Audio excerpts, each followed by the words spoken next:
Let's talk about Harry Potter. How keen were you to get into the Harry Potter business?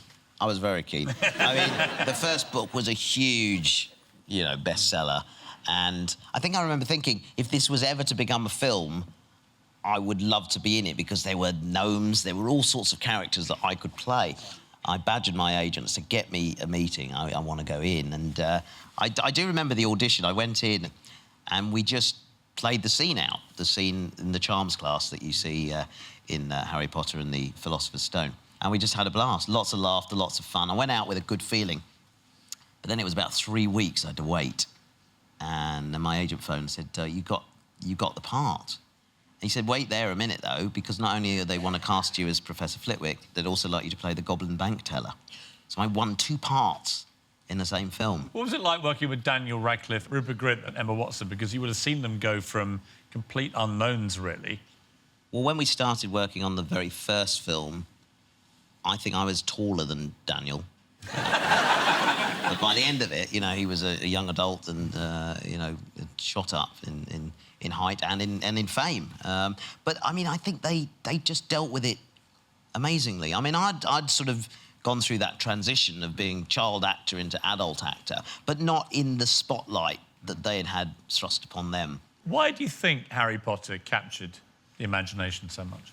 It's one of those things, I think there's so many interesting characters, and it also creates a world that doesn't exist but feels like it possibly could exist. And I think that's what's exciting for people as an audience. We all like to believe that magical things can happen, and if you push on that wall, there's a world beyond it.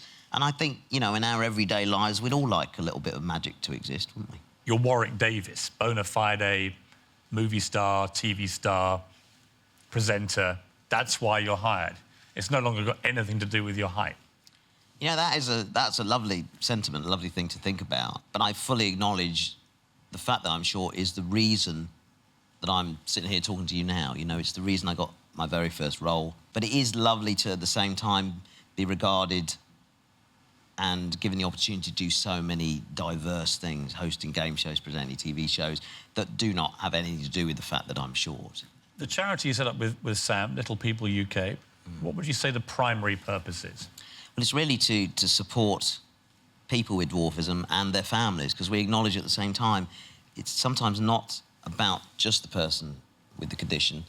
Their families can sometimes have very, very hard time coping and understanding and dealing with it, especially if they're average height.